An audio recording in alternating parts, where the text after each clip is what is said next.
All right, welcome to the explainer. So if you've ever tried to learn Mandarin and just felt completely overwhelmed, you are in the right place. Today, we're going to break down a method that's all about less pain and way more progress. Let's dive right in. You've seen them, right? The videos that pop up everywhere promising you can learn Chinese in 30 minutes or master 1,000 characters in a month. I mean, become fluent in the time it takes to watch a movie. Sounds a little too good to be true, doesn't it? Well, let's just get this out of the way. The honest truth? Yeah, that's not going to happen. The source material we looked at is super clear on this. Those claims are totally unrealistic. They just set you up for disappointment. That feeling of, all pain and absolutely no gain. Okay, so if all those magic shortcuts are a myth, what's the least painful way to actually get fluent? Let's dig into the approach that successful learners really use. And spoiler alert, it's about commitment, not clickbait. First things first, we've got to talk about the Mandarin learning myth. This is all about realizing it's a marathon, not a sprint. Before we get into any techniques, we have to start with the right mindset. This is the absolute foundation for everything. And here it is, the core mindset.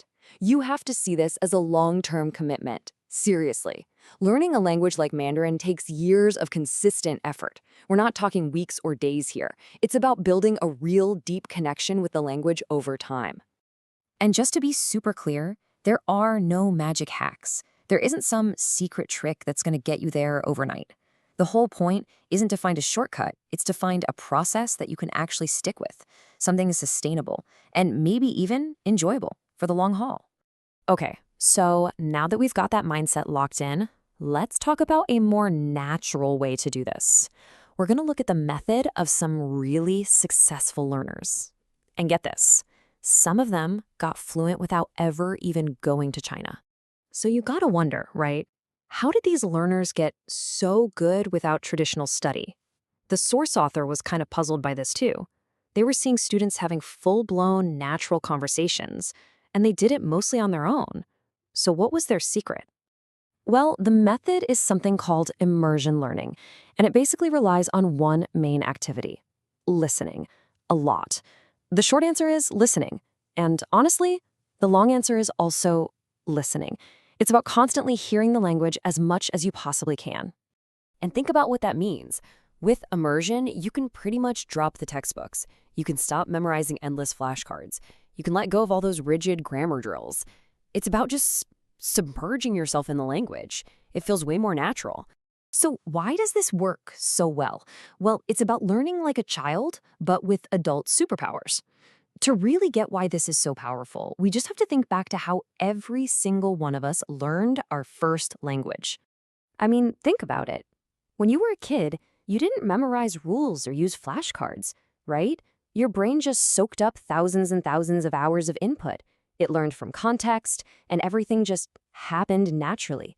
It didn't feel like homework. But here's the cool part. This isn't about being a baby. As an adult, you have some serious advantages. Your brain can process info way faster. You have tools, to look things up. You get to choose what you listen to. And you have way more life experience to understand the context. All right, so let's get into how immersion actually works. How does your brain do this magic trick of building a whole new language just from listening? Okay, context is absolutely key. Let's use a super simple example. Imagine you hear someone say, "This bee is yellow and this bee is blue." Now, you have no idea what a bee is, but your brain automatically analyzes the context, the words yellow and blue, and figures out that bee must be the object they're talking about. It's a natural process. And to make this whole thing work even better, you want to focus on what's called comprehensible input. Basically, stick to content where you understand at least some of what's being said. That gives your brain more context to work with, making it way easier to connect the dots between what you know and what you don't.